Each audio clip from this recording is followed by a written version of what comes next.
What's up everyone, Clayton here, and today we're back with another Skyrim build. Today's build is called the Desert Sorcerer, and this build was suggested by thekidthatflies. This build is a redguard, and we have some backstory here, so let's go ahead and get to that. The Desert Sorcerer was a mercenary gang leader inside of Hammerfell.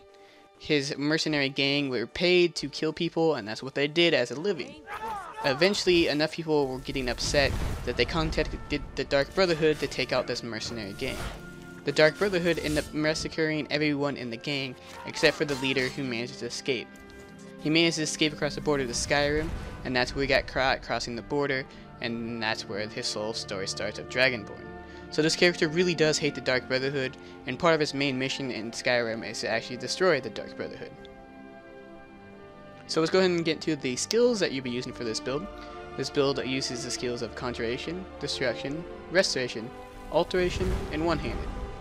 Conjuration, you'll be using a bunch of different skills. Since it is a Desert Sorcerer, you want to make sure you use the Ash Guardian, because that kind of signifies the desert. If you do not have the Dragonborn DLC, some of the stuff that you see in this build you might not be able to use. That's what I'm trying to say. You might not be able to use, so keep that in mind. Also for Conjuration, you can use Bound Swords, which is where the one-handed comes in. For Destruction, I recommend using Fire Damage or Fire Magic.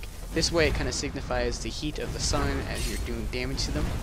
Restoration is also really good to make sure you stay alive. You can get the Recovery perks, which allows your Magicka to resyn up to 50% faster if you get both perks.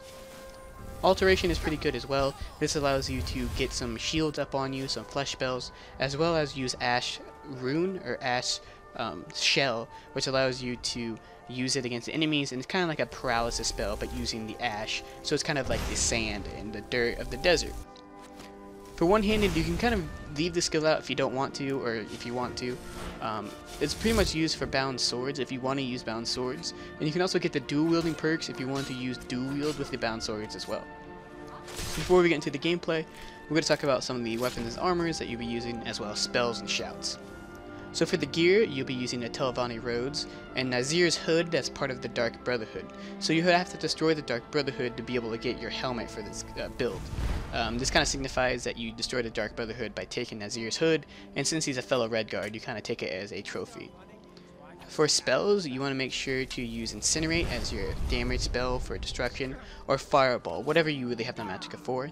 You need to use some flesh spell to make sure you can stay alive, and Ash Guardian is really good to fight by your side. And like I said earlier, Ash Shell and Bound Sword are also spells that you can use.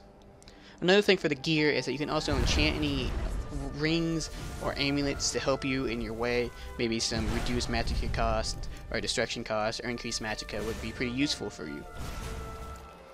For shouts, Cyclone and Fire Breath. Cyclone launches a tornado in front of you and knocks people up, and Fire Breath goes back to the fire destruction magic that kind of signifies the heat of the sun.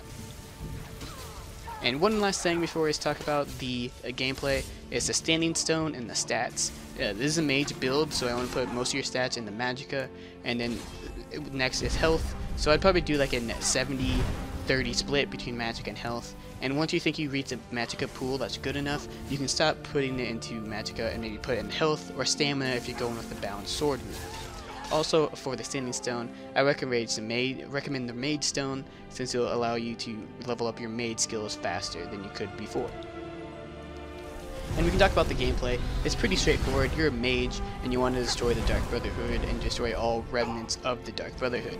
You use the Ash spells, such as Ash Shield or Shell and Ash Rune, to paralyze your enemies when you're attacking.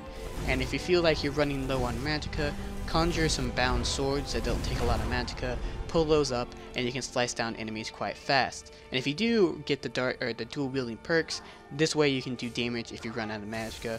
And that's what I always do with mage builds, is I have some sort of backup to be able to kill people if you run low on magicka, because running low on magicka as a mage pretty much kills you. So hopefully you guys enjoyed this build, and if you did, make sure to leave a like on it, and make sure to give the creator of the build some thumbs up and some props, and thank you for him for suggesting this. And yeah, thank you guys so much for watching. If you guys haven't seen these two videos here, make sure to check those out, and I'll see you guys next Monday for another Skyrim build.